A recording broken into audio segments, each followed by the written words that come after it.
The views and opinions expressed in this program are those of the podcasters and guests and do not necessarily reflect the views or positions of any entities they represent or their affiliates.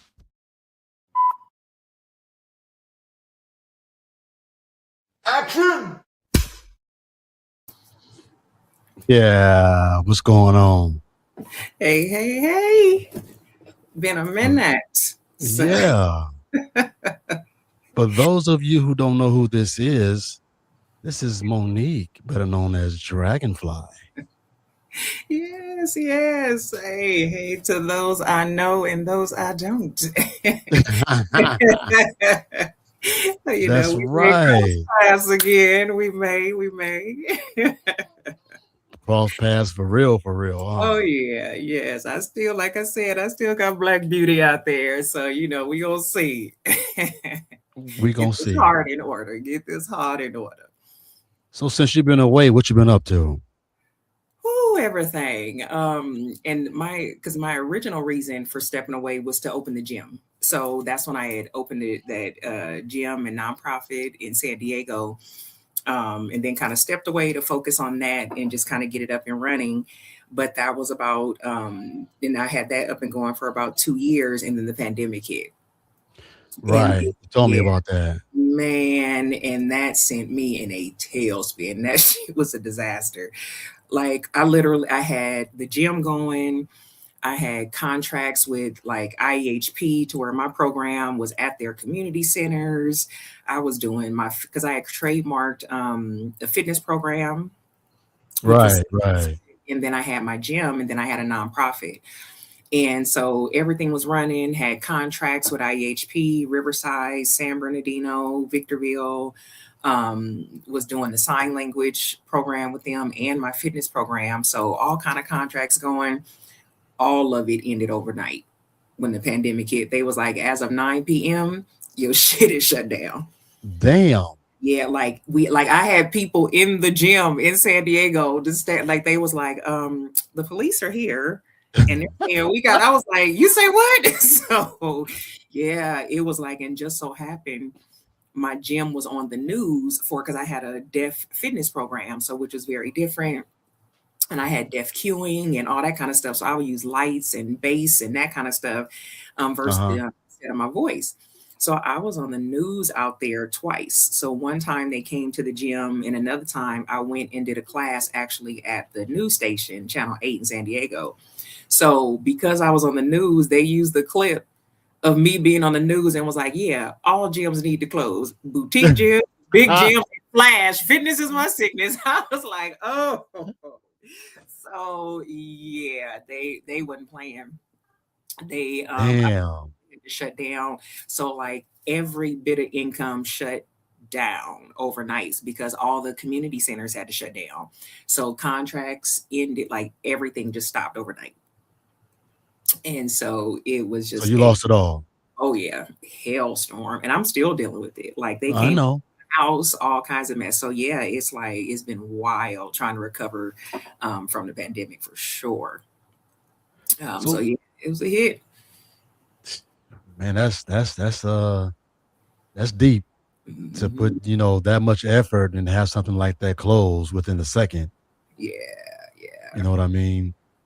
Well, those that know you, like myself, why don't you tell everybody how long you've been riding? Oh my goodness. So let's see. I started riding in '01. Good grief. It is Man. so they're like good grief, Charlie Brown. Man, it has been 25 years. Yeah. Oh, nice. Yeah. My goodness. 25. I didn't even realize it's been that long. Yeah.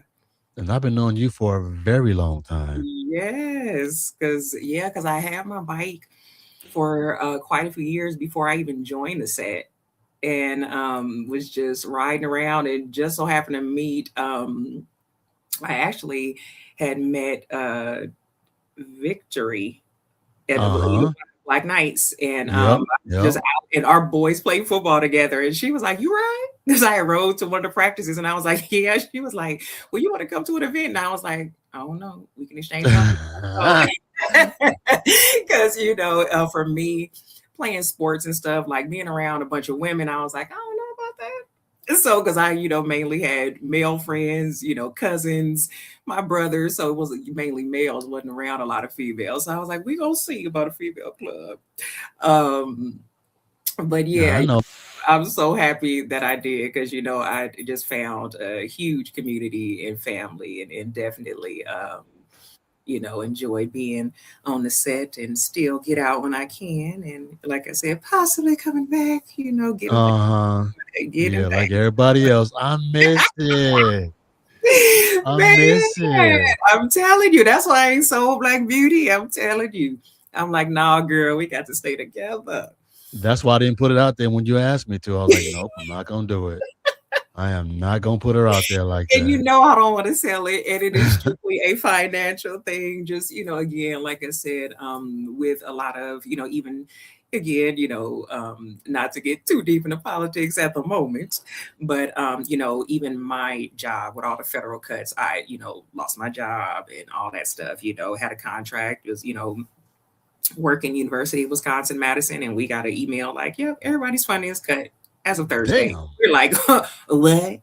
So like no shit, like the whole program. Like we served 68 programs across the nation. Everybody that got CDC funding, we had to cut all their services and ours. Man. Now Mm-hmm. I know you've been around for a minute. Now you see how everyone is riding. So I know you personally, you ride with gear on. Mm-hmm. So when you see females that don't ride with gear, what do you think? It irks my soul. Even even as a passenger, like trying to be cute and all that, it's like okay, because I've been down Mm-hmm. major, Mm-hmm. and the only thing that saved me from dying on impact was having on a full face helmet Right. because I got cut off, went straight up, and I came down head first into the median, and it hit right here. And it literally, like, I still have my helmet to remind me to don't be a clown ass on that bike. And so, because it's literally a dent to where that hit so hard, it went through. Because I'd had my hat, my helmet was painted. It was custom, so it went through like 6 coats of paint and went straight to the metal. Like it was dented right here. Oh wow. And then the whole thing, because I was tumbling on the median and it was hitting the median and it was cobblestone and cement. So it looked like I was like in a juicer. Oh shit, in a Because it blender. was going like this Yeah. thing. And so for me, I'm like, that ride with no helmet, riding in the little peanuts, all that. I'm like, no, that shit's for the birds. Because let me tell you something, you can be cute when you get there.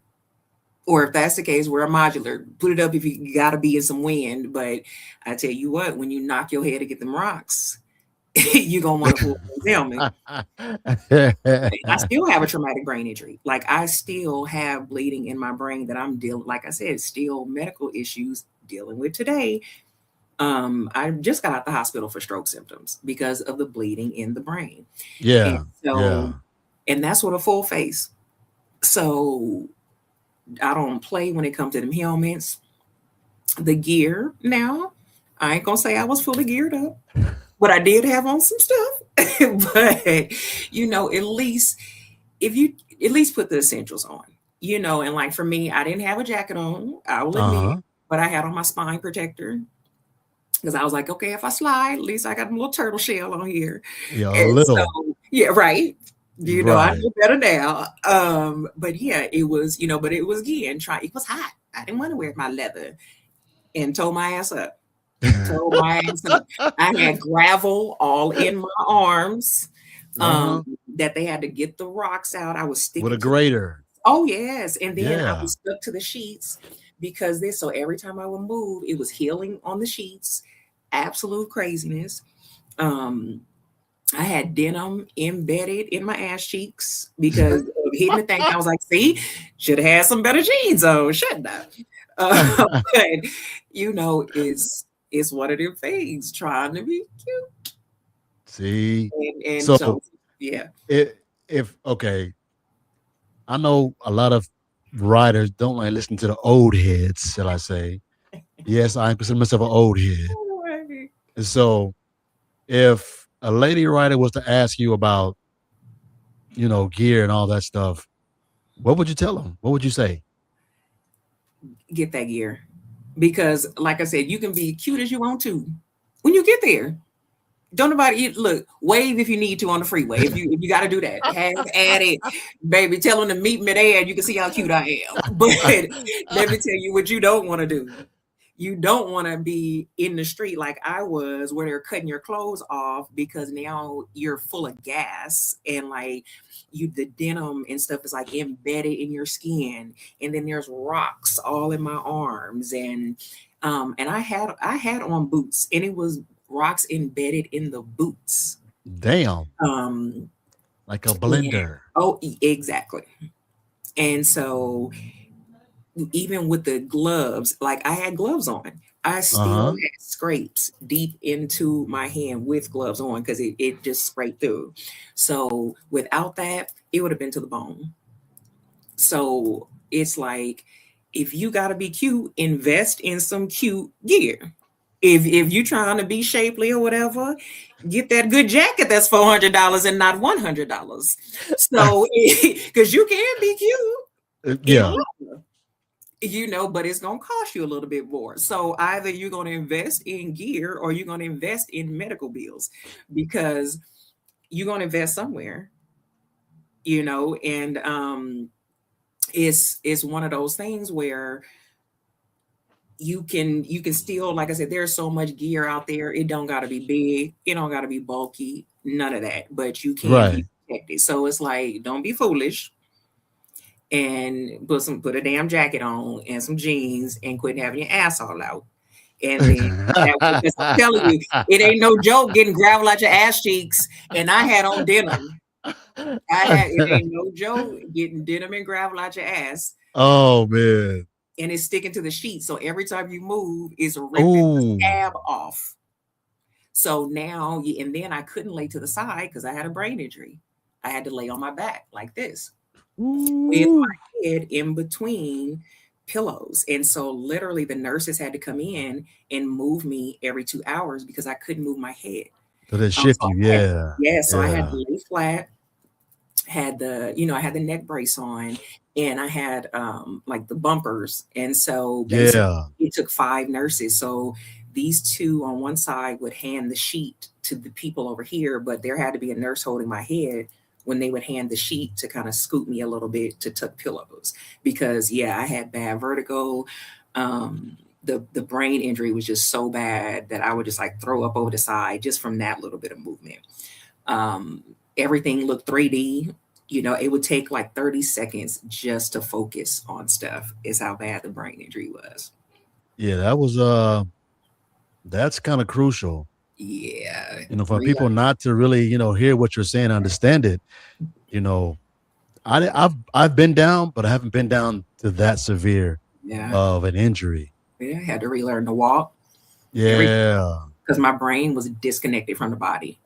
So basically, when I assumed I could walk because I didn't break a bone, honey, I stood up, and luckily it wasn't too far between me and the wall, like the bed and the wall in the hospital, because I assumed I could stand up.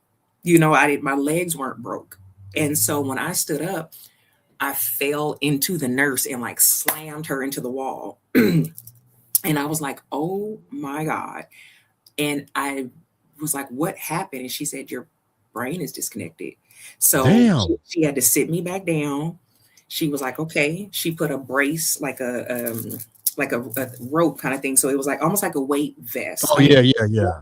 And it was around my stomach. And she had a rope behind it. And basically I had to get a walker, and she had to brace behind me. And I stood up on the walker, and she was like, now take a step.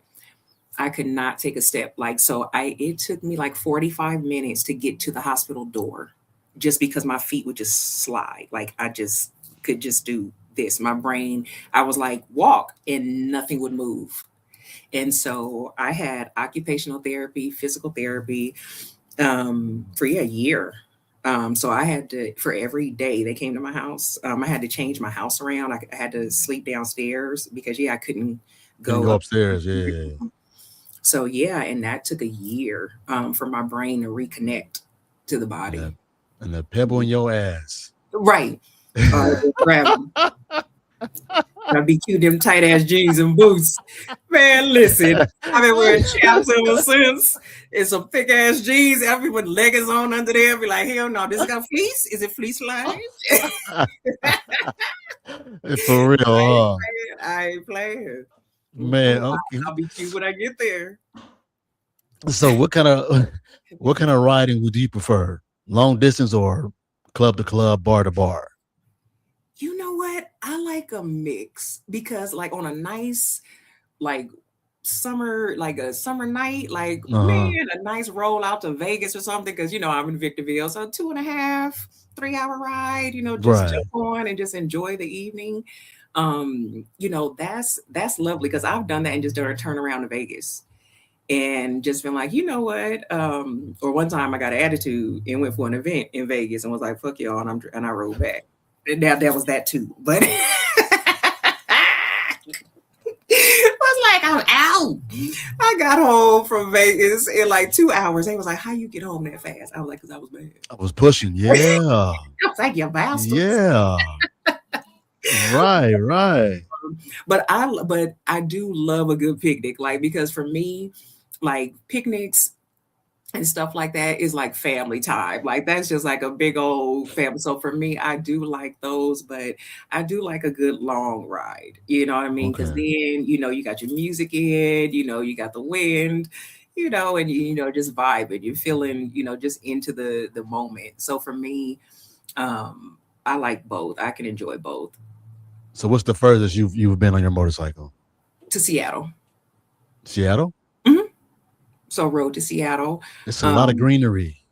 Yes. And it was Watch a lot out of for Bambi. Yeah, it was a lot of coldery going through there at 5 a.m. It was it was like I was doing a tank because I had to put 5 more layers on. I was like, look, we got an emergency because when we was with the Road Queens, that's basically you had to make that long ride, and so we did that in a weekend. And so yes, honey, did that straight shot from here to Victorville.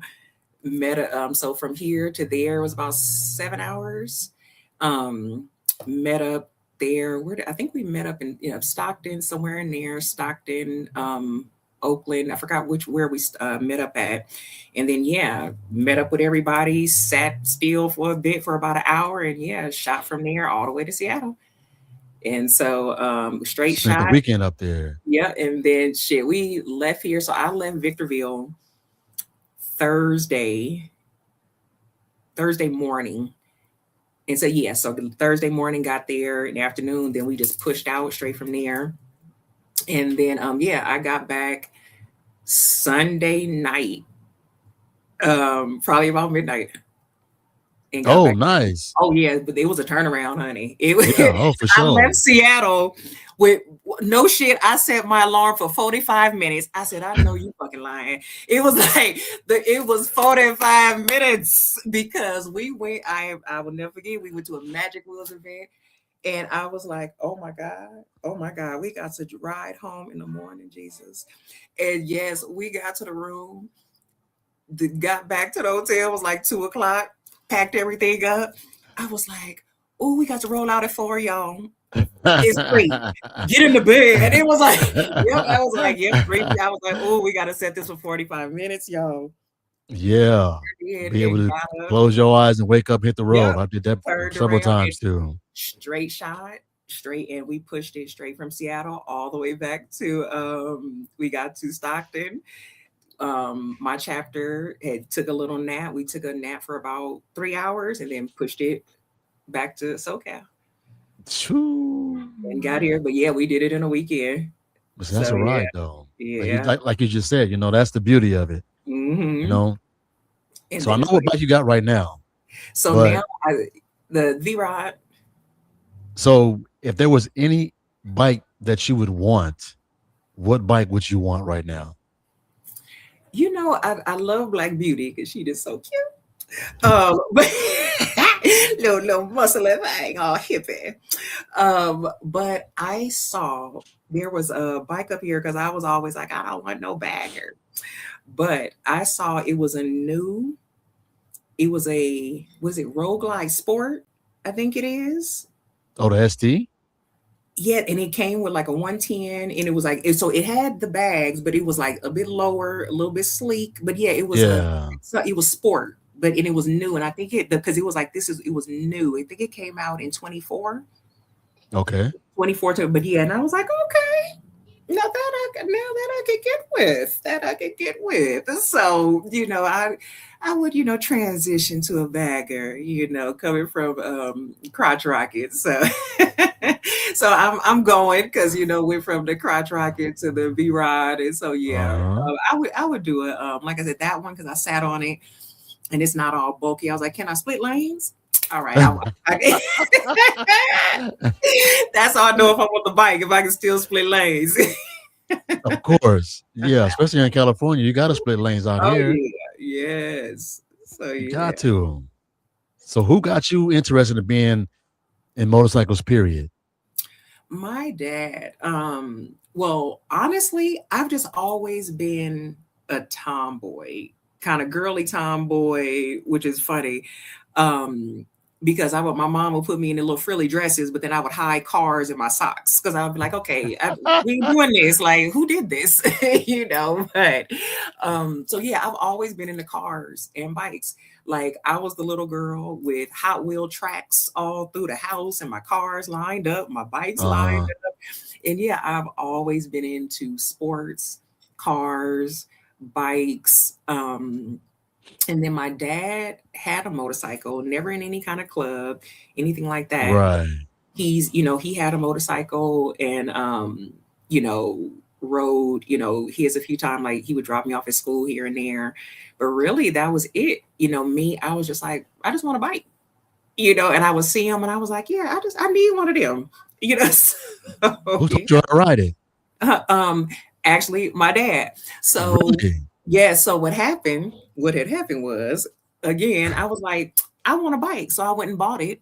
Didn't know what the hell I was doing. I was like, you know Of what? course. Yeah. So I went to Burt's Mega Mall. I sat on all Uh-huh. these bikes and I was like, you know what? I like this one. So my friend up here that I worked with, her husband rode. And I was like, hey, is your husband free? Today? And she was like, yeah. I was like, tell him to come on down here with me to Burst Mega Mall. So, no kidding. We went down there. I bought the bike. He rode it home. And then I was like, okay, now show me. And so the bike was in my garage. The next day I called my dad. I was like, okay, come get the bike and I'm going to follow you and you're going to show me how to ride this bike. And no kidding, my dad came and got it. We rode over there and then there was a big parking lot and I literally learned in like 10 minutes right there. And then I just got on it and rode on it for a year on my permit and then took the class to transition to my license like 2 weeks before my permit expired. Really? Yep. So you were shifting gears and all that within 45 minutes. Yes. I was like, come on now. I did almost drop it a few times, but that's all right. That's all right. A little ankle casualty. Yeah. Yeah. That's dope though, because Yeah. 45 minutes really isn't enough time for anybody to learn, but you picked it up kind of fast. Mm-hmm. And I never even drove a stick. So I didn't even like even shifting. See, Yes, yeah. I was like, oh my God. My dad was like, pick your feet up. Give us some paddle. I was like, ah. So yeah, and that was the thing. I was like, okay, the faster I go, and I was like, see, that's why I speed. I was like, the faster I go, the more stable I am. There we go. So but yeah, but then once I learned that, but my biggest thing was turning. And Right. I would turn too Right. wide. That's how I almost dropped it, hit a damn pole. I was course. like, I ain't dropping this bike. But so that's where I was glad I took the class.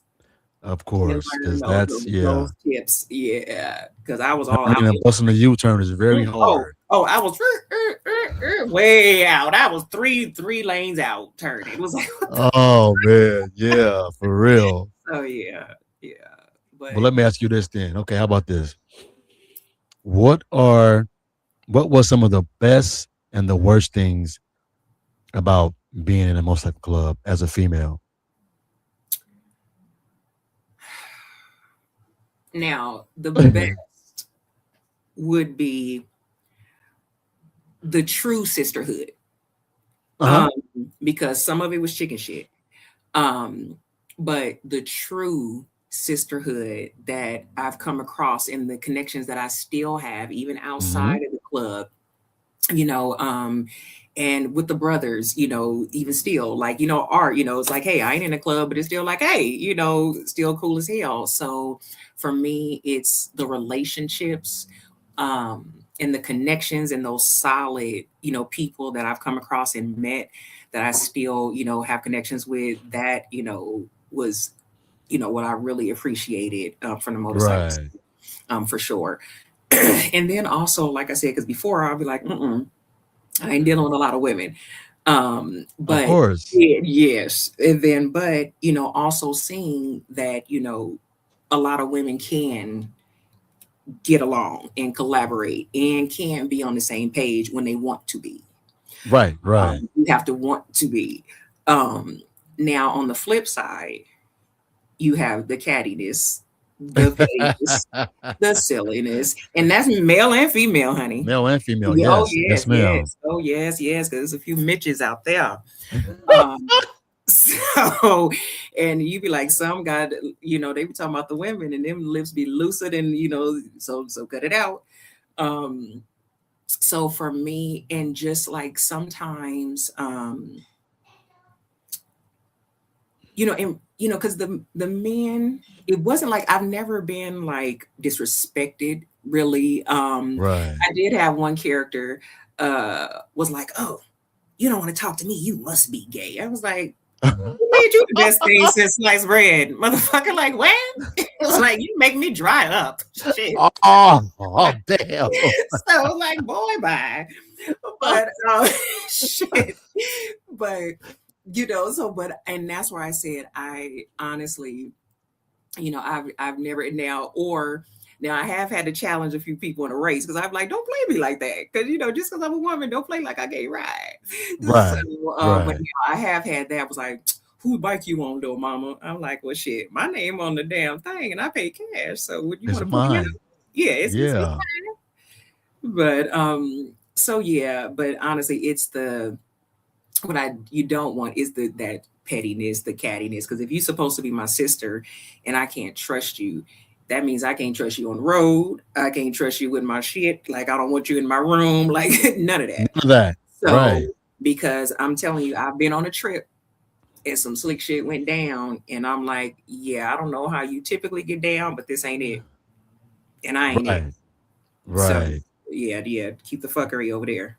As you should. Yeah, so because it'd be some Oasis shit happening, and it be some baby. I'm like, look, I don't care what Oasis. man, a Oasis, okay, a Oh, Oasis. we. So I'd be like, what? I don't knock your hustle, baby, but Yeah. don't involve me in your chicken shit. Right. Oh Keep it over there. yeah, do it over there. Now, unless Right. if it's something that's entertaining, now I don't know, text me,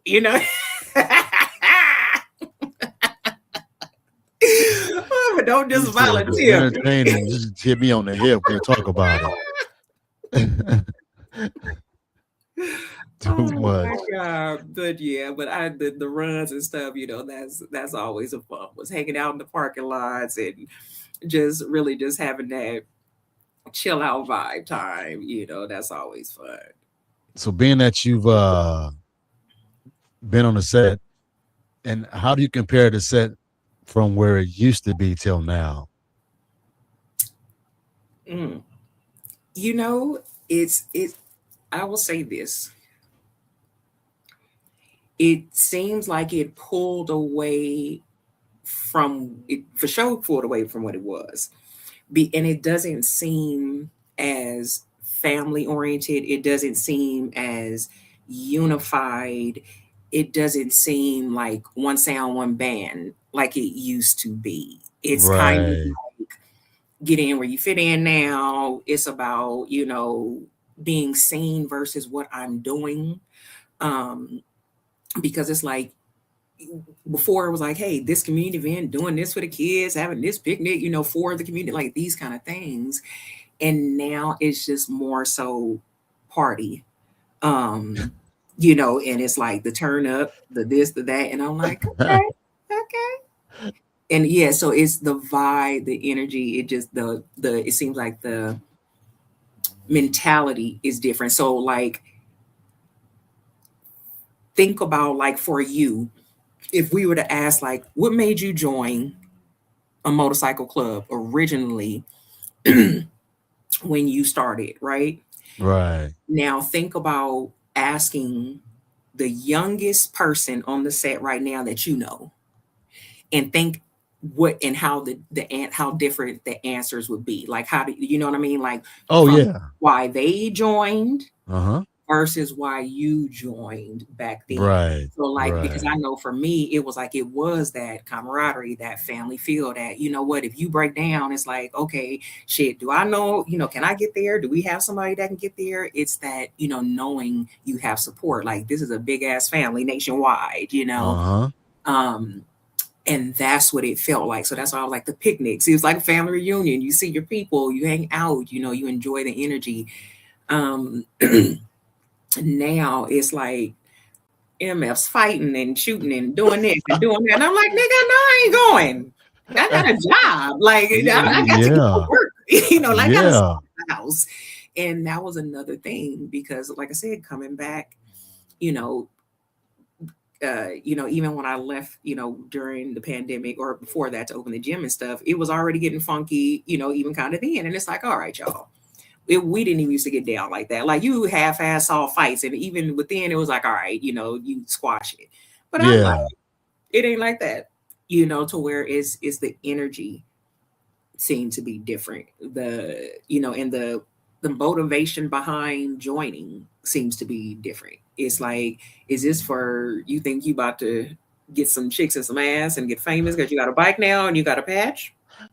Or did you or are you joining for the, I'm about to ride, I'm about to, meet me some brothers and sisters and do some do some things. Yeah. Yeah. What you doing? You know, you Exactly. you ain't got no hugs in life. So now you done joined the club. Like what we doing? So it's because you kind of see that to where it's like people now completely changed because you got a title or you got a vest. It was like, don't you know I know you? Like Right. you Before from you had it before all. you had the vest. Yeah. Yeah. So yeah, Yeah. I think sometimes people do that too, where you maybe feel, and I won't say you don't, like maybe you just feel you don't have no power or say or whatever in your regular life. And now it's like, okay, I'm gonna go over here and get a title in a club or throw a vest on and get a bike and think, okay, now I'm big shit. No, you're still the same person. So you just gotta look ass, but yeah, but so yeah, it's really for me, it's like what was the motivation Yeah. for Yeah. Yeah. joining? Like what was the motivation for wanting to be on the set? Because some people don't join a club, but they're still on the set. Oh You yeah. know what I mean? Yeah. And so it's like, okay, what are you there for? Are you there for, again, for the unity, the camaraderie, or are you there for the nonsense? And, just to be a pain in the ass. And so, you know, yeah. So it's definitely a difference. Big time. So Hmm. okay. So we'll go ahead. I'm gonna let you answer this one right here and then let you get it out. So if a little girl came to you and asked you about riding a motorcycle, what advice would you give her going forward about this motorcycle scene? I would, definitely tell her, if you want to ride, get you a damn bike, girl. So get what you like. Don't listen to what people suggest you get or what they think you should get or what other people don't like. That don't matter. Get what you want, get what you like, get what fits you. Wear your gear. Be cute in your gear. Okay. And if somebody trying to see some ass, tell them to meet you there or move the hell on. So that's that. And you know what? Always be true to you. You know, fuck what everybody else doing. Cause I'm telling you, again, like the one time I think you was there at that party at the pit that one time, and I was like, I don't give a fuck what you doing. Shit, you showing all coochie and everything out on stage, all on camera. I was like, I ain't doing that shit. You crazy as hell. I was like, that you only worth $1,000. You doing all this for $1,000? Girl, get your life. So I was like, yeah, we can dance, we can do that, but no, motherfucker, I ain't doing that. And look what happened though. I stood my ground and was like, I ain't doing that shit. I got much more respect for myself than that. And if you're willing to do that for $1,000, you can have the whole 1,000, and I'm gonna remove myself.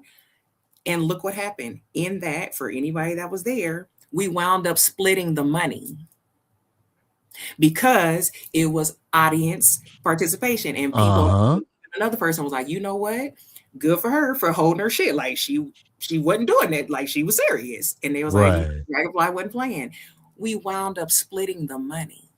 So now I have my self-respect. All I had on was a bikini and some shorts, and still got the same $500 that you were showing coochie here for, split bust wide open on everybody's phone. And we got the same $500. We split right down the middle. $1,000, and you up here sweating, hair stuck to your face, rocks in your back because you over here buzzing it open for everybody there, phones all up in it. And I'm standing there looking at you like this. Oh, you're a clown and a half. And we split the $1,000. So moral of the story,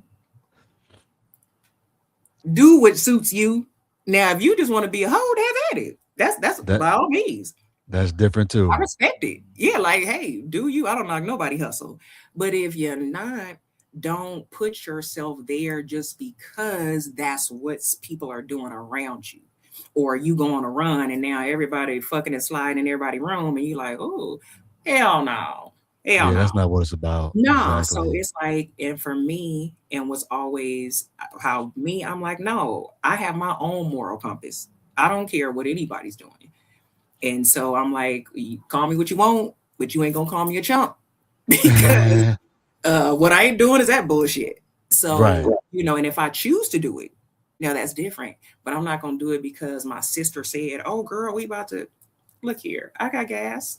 I will be here at the hotel when y'all get back. Be safe. Be safe. So for me, it is be true to you. Whatever that is, whatever the hell that is, be true to you. Well, look, I appreciate you coming on to the platform. Yes, thanks for having me. Getting everybody your spiel on what happened to you back in the day. And I'm glad that you're here now to be able to share your story. Yes. A little scrambled egg, but you know, it's all good.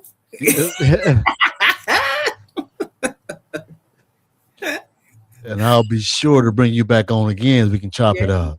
Yes, anytime. I am here. I got you. All right. Okay, don't leave. Just stay right there. And you guys, for everybody that tuned in for the show, man, I appreciate you guys' messages. I see you over there talking. Everybody, thank you. Please share, subscribe, hit that like channel, and we'll see you on the next one. Adios. Please don't forget to like, share, and subscribe to Bikes in the Hood podcast channel on YouTube. Your support is greatly appreciated. You can also find us on Instagram, TikTok, Spotify, and Facebook. Stay safe in them streets.